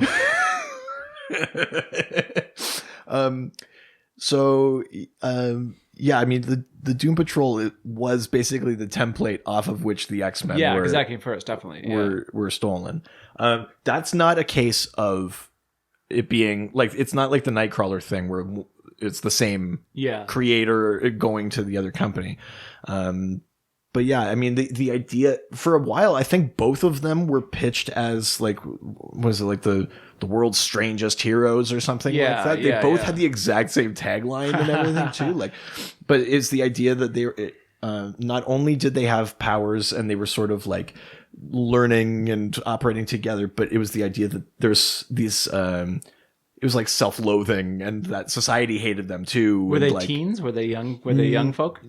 not explicitly teenagers. Like one was Cliff Steele is a race car driver slash stuntman With a name like that, of course. who ends up in an accident, and the only thing they can save is his brain. And Niles Calder, the chief, puts his brain in a robot body and becomes Robot Man. Really thought long and hard on that name, eh? Right. Rita Farr is an actress who has the ability to stretch. I forget how she gets that. She's exposed to some sort of gas or something. Sure. But she can't 100% control it, and So she's like Mr. Fantastic. she becomes Elastigirl. Oh yeah, sure. Yeah. The Negative Man is Larry Trainer. He's an Air Force pilot who ends up with this like radioactive spirit inside him. So he has to wear these bandages all the time or else he's radioactive and he can release this The spirit. goggles, they do nothing. This is real acid, people. But yeah, so I mean, it's that idea that like they live in a house together and they, They fuck each other and all that sort of stuff. yeah, and people hate them. Can I say fuck in this book? Yeah. Okay, good, 'cause I've said it like 4 times. We're so deep in to be asking that. Yeah, that's true. Like That's what she said. an hour and a half. That's how I know that Andrea doesn't listen, Yeah. which is fine. No. It's for the best. Yeah, you're saving yourself some heartbreak. I was just gonna say I like to go and drive and forget it. I don't want to do that anymore. Yeah, I don't want to say that. that's fair. But yeah, I mean, they're basically, even to this day, there's still a lot of similarities. The X-Men are obviously way more mainstream. They're ones that achieved a higher degree of popularity. Sure. For sure. I've never read the Doom Patrol. The Doom Patrol is always interesting. It's a little less like mainstream. It's just like, if you like cool. Well, they were like Vertigo comics for a while. They went kind of that route. Because we talked about them the last time that I was in when we were talking about queer people. Because there was a transgender member of the Doom Patrol. Yeah, Coagula. Yeah, sure. Yeah. That's right. That did come up. Nice. Yeah, I mean, to go back to that like question from before about ripoff characters, I probably should have said the X-Men because the X-Men are cool, like objectively cool characters, especially Iceman, super cool. I get it. Right? But yeah, I mean, like I like the X-Men well enough. Explicitly for characters like ripped off of something else, like is there anything more successful than the X-Men? Yeah, I mean they've been, but it's funny because now with this whole like Fox owning the rights to the X-Men and Spider-Man and like in their respect and the Fantastic Probably gonna get a reboot. Oh, Disney, yeah. Well, but like just now, but even then, like Marvel was kind of like intentionally tanking X-Men, so like their market value would be kind of lower. Like you could tell, like they did the same thing. They put Reed and Sue Richards and their kids in the negative zone for the last like 5 years, basically because like, well, look, if you guys aren't going to give us the rights back to the Fantastic Four, what if there is no Fantastic? One of the most popular comic book, the First Family. Yeah. So I didn't even think about that. Yeah, they kind of did the same thing with the X-Men. I feel like because like a lot of those X-Men movies are total shit. That did kind of. Oh yeah. You could kind of see like the corporate machinations there, where it's like, really, like we're gonna kill the X-Men, or like wipe out out the Inhumans or whatever, and like all that stuff when things don't work out. They're like, and the Inhumans. I mean, whatever. That was a bad idea to begin with. All right, well, let's head over to Instagram. Yeah, we're going to Instagram, take some questions and answer them. That's the best one yet. I like that one. I know. It almost rhymes. It was my later. I was feeling a little bit more creative at the Sure. time. Wasn't. That's your late period. Yeah. It's really I really found that my better work is in the later albums. Yeah. The producer-sons. So we got one question here, and it happens to be our last question. Okay. From the real Josh Gill. Gill. Gill says, Elongated Man was created because the writers at the time weren't clear on the rights to Plastic Man, but was Mr. Fantastic created as a copy of either of them? Who, Elongated Man? Yeah, that's Ralph Dibny, the stretchable sleuth. So the Elongated Man first showed up in Flash Comics. But yeah, he's a guy, Ralph Dibny, who's a detective, and he takes this thing called Gingold extract, and it allows him to stretch. And that's how that works. Gingle? Gingold. Gingold. Yeah. Okay. And he has to keep taking it. He doesn't just take it once and then he can stretch forever. Yeah. So does anybody who takes that can do that? No, because it was retconned later that the Gingold activates a particular meta gene in him. Oh yeah, the whole meta gene. Are you talking about his deck? Yeah, that's the meta If you know what I mean. Gotta unzip those meta genes. It activates my meta genes, if you know what I mean. My meta genes are chafing. Meta genes are getting a little tight. So many Simpsons references. Oh, God. Yeah, so they created the Elongated Man because Plastic Man, who was created by Quality Comics, which had been bought by DC, it was a little, I think, yeah, you're right. The writers were unsure whether or not they had full rights to use that character. So they created a different stretchy character. I think both of them predate Mr. Fantastic, but I don't think that he's a ripoff. No, I mean, other than just having the same power. every article I've ever looked up that's like Marvel versus DC, that's never come up. Yeah, I don't think there's And there's anything. three, because there's Elastigirl too, right? So there's three I mean, stretchy people. you're gonna always come up with something like that, anyways. Totally. Like that's such like a I don't know. I have to come up with a hero stretches. Yeah, There's like, only so many powers, right? It's like not every character that flies it's a is rip ripped off Superman. of each like, other, yeah. right? Like Mr. Fantastic. There's nothing in his origin, as far as I know, that ever touches on anything like He was pelted being with gamma doused in acid or drinking an extract or something like that. Isn't it like cosmic energy? Or Cosmic something? rays, like, so the four of them go on a space mission. That's and right. They're all pelted with gamma rays. There used to be a Fantastic Four cartoon that had a great theme song, but it was there's only three of them plus this little robot. They didn't have They didn't have the thing. they didn't have the Human Torch. What? Yeah, they didn't have Sue Richards' brother. Why? They just had Mr. Fantastic, Invisible Woman. I think she was still called Invisible Girl at the time, and then the Thing, and then this little robot guy. But the What? theme song is amazing. If you ever have the chance, you should look it up. The Fantastic Four theme song. Interesting. Yeah.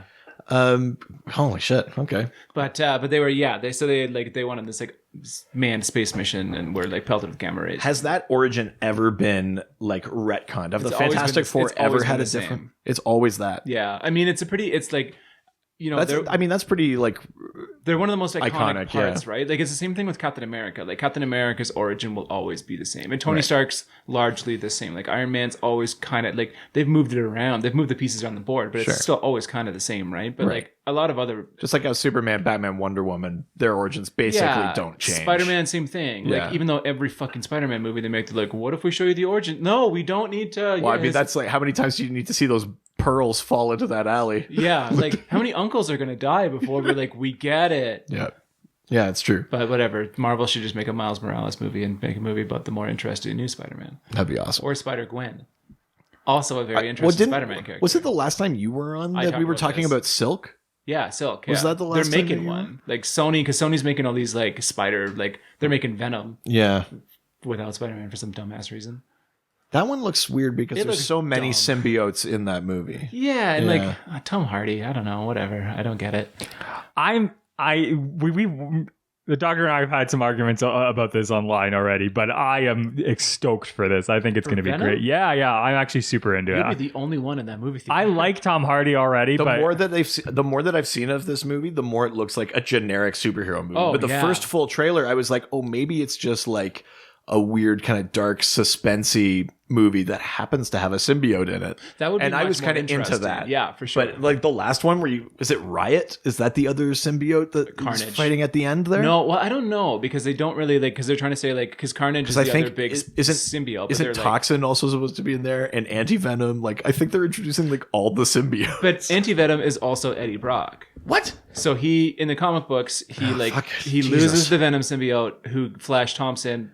Peter right, Parker's old Flash bully gets ends it, up with it, goes yeah. to space, becomes a Guardian of the Galaxy, and then Flash is like about to die because he's dying of cancer or something like that, and then he like gets a couple of different symbiotes, and he eventually becomes Mr. Negative, turns him into Anti-Venom, so his touch like hurts symbiotes, and he's I don't know, it's a whole fucking thing, and now he's Venom again. Now he's got wings. I See, don't know. and Venom's dumb. And Venom's this part of that, like, Venom Todd movie looks like McFarlane it's trying to era. condense all of that into a movie. It's gonna be bad, and they're doing all these other. They're making a Silver Sable movie. They're making like Well, they were supposed to be Silver and Black, and then I heard that they were giving them each yeah, a movie, a Yeah. Silver Sable and a Black a Cat Black movie. Cat movie. Yeah, and then they were like, maybe nobody cares about Black Cat.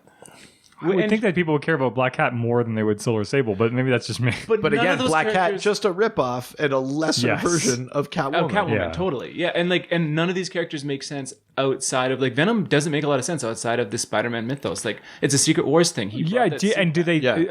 do they have intents to bring it into Spider-Man? Because No, because Spider-Man's crossed over into the other universe now. So this is still in the Sony-controlled Marvel universe. which really? operates separately. from seriously, the- that's a bummer. But yeah. whatever, like that, like Venom never comes into play with the other universe. Like Yeah. Venom's just like a B-rate, boring ass villain that is like Very 90s. Because Very but I nice. liked him when he was in the actual like the 90s cartoon Spider-Man. I always thought that But the thing that made Venom interesting is that because that symbiote had been bonded to Peter Parker, his Spidey sense wouldn't work on Venom. Like Venom could sneak up on him, could get the advantage because like that symbiote had been like in his brain. And there was that rejection, jilted lover aspect of like Venom had been rejected by Spider-Man and was burned by it. And Brock was like going to kill himself over like this like failed report about this guy, the Sin Eater. And then all of a sudden they like their mutual hatred is what drove them. And that was like, you know, it was an interesting enough backstory, but just it being like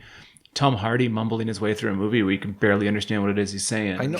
Yeah, like that was. I've yet to see Tom Hardy in a movie where I know what the fuck he's talking about. Yes, that's true. Actually, yeah. Even the TV show that he's on Netflix, it's hard to understand him. What TV show is he on Netflix? The one about the gangs in London. Peaky Blinders. Peaky Blinders. Yeah. He's in that too, and it's hard to. How did we get into talking about Venom? What the fuck are we talking about? I don't know. Plastic Man. Plastic Man. Yeah. And somehow the Fantastic Four. The short answer is like no, Mr. Fantastic. I don't think in any way is an actual ripoff of any of those other stretchy characters, other than just having the same power. But that doesn't really. It's a pretty generic. Could be like, oh yeah, you can fly, you can stretch, you can. If he too was like doused in a chemical like Eel O'Brien, like Plastic Man, or if he too was, you know, drinking an extract like Elongated Man, that'd be different. But yeah, they're totally different. I think. Well, Dial Doc. Yeah. Speaking of creating characters, let's do this week's Dial Doc. I want to explain it a little bit. Sure. So there's a thing in DC called the H dial, and basically you punch in the word hero. Yeah. And it turns you into a random character. Not one that exists, but a random superhero with random powers. So its origins were that people used to actually write into the comic book with like ideas for characters, and they would put that into. And they'd be like, this is a shitty idea. We could never write a book about this, but we could use this for 3 pages. Sure. And that's how they would do this for Dial H for Hero. H for Hero, yeah. So we've been coming up with some of our own. So I've got one. I kind of went back into our back catalog of things we've talked about. Okay. To find this one. So this character is called Roy G. Buff. Roy G. Buff is an anthropomorphic cow with 7 udders, each of which creates a different color of milk that can give someone a different power. Oh my god. So how does it, like, just by touch, or do they have to drink? They have to drink it. So Roy G. Buff can squeeze like red milk into a glass for you, and then you get strength for an hour. Wow. Or you know, squeeze some blue out and you can get flight for an hour. Oh my god. That's Roy G. Buff. Jesus Christ. Okay. So it's an anthropomorphic cow? Yeah. It's like and he's French. Obviously. Yeah. Do you remember he's like a man with Holstein spots and 7 udders. All I'm picturing is the cow from the Tick? No, from the Kung Fu what's it called? Enter the Fist? Yeah. Where Kung Pao, that's what it was. Sorry, I thought you were thinking from the Tick where it's Apocalypse Cow. No, that's that is good. Have you seen the new Tick series? I haven't. I have. Peter Serafinowicz, it's so that first season is so good. Yeah. I've only seen the first half before they did the second half, but it's really, really good. Like it's totally worth looking into. Yeah. All right. So that's mine. That's Roy G. Buff. Okay. Ooh, do you have one? Rich told me about this earlier, and I couldn't really think of anything. Okay, maybe you can come up with one very quickly. I'm going to talk about mine. Okay. I have a character called Sure Shot. Okay. Sounds like you definitely thought of this before we started. That's right. He has the power of all 3 Beastie Boys. He lost both parents in a carnival ball tossing accident. Carnival tossing? Yeah, like the ball, throw the ball? like the ball tossing. Yeah. Oh, sure. He's a master swordsman. Okay. And he was raised in a zoo. Okay. And that's it. Yep. That's his whole gig. He's really good with the sword. So you invented the swordsman? No, but his name's Sure Shot.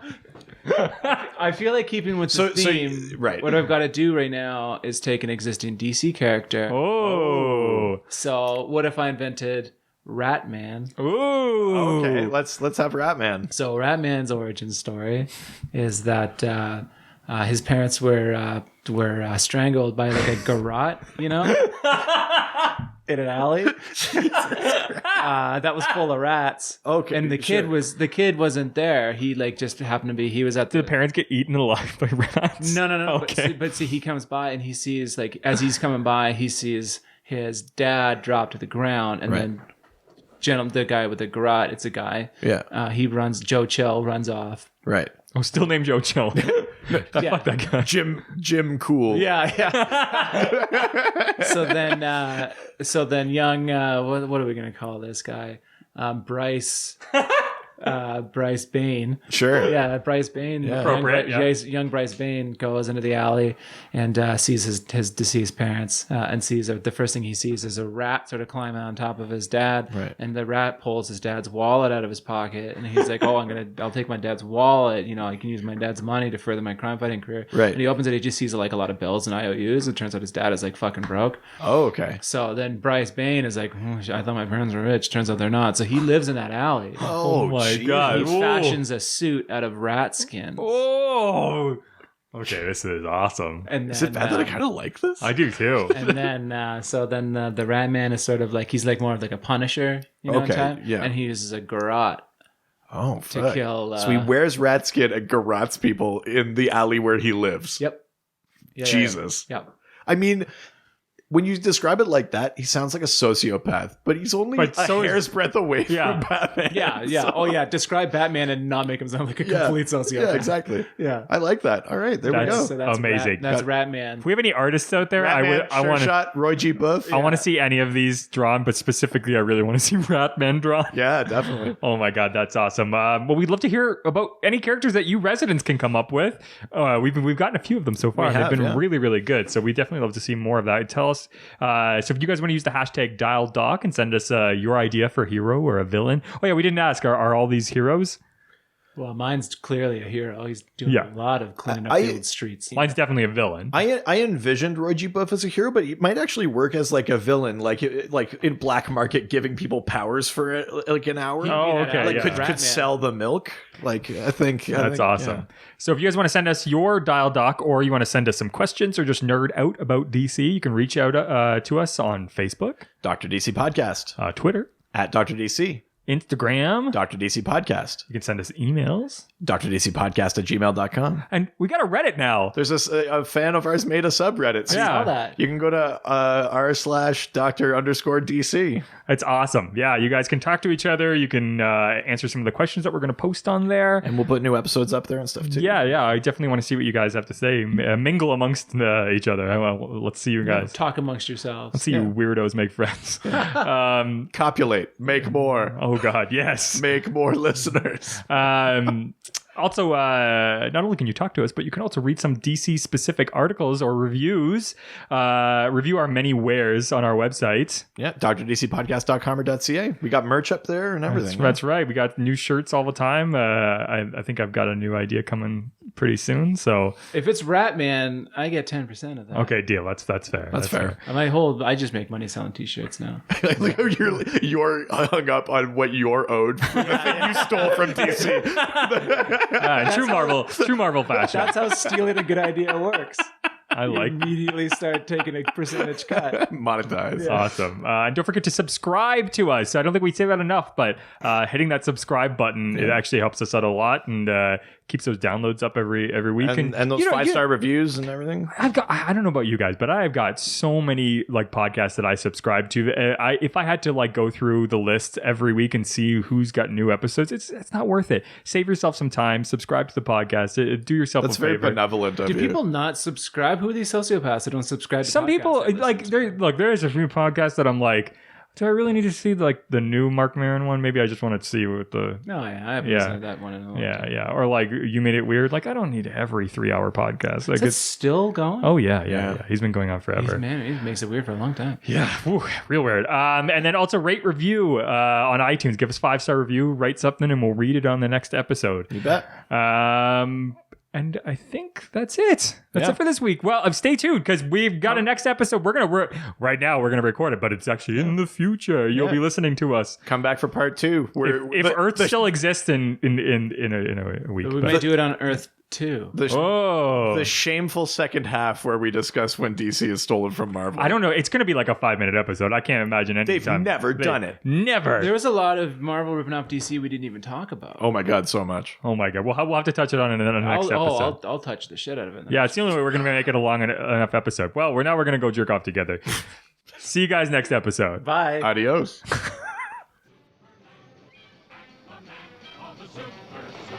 Heroes, they always fight for what is right. Live with danger and adventure.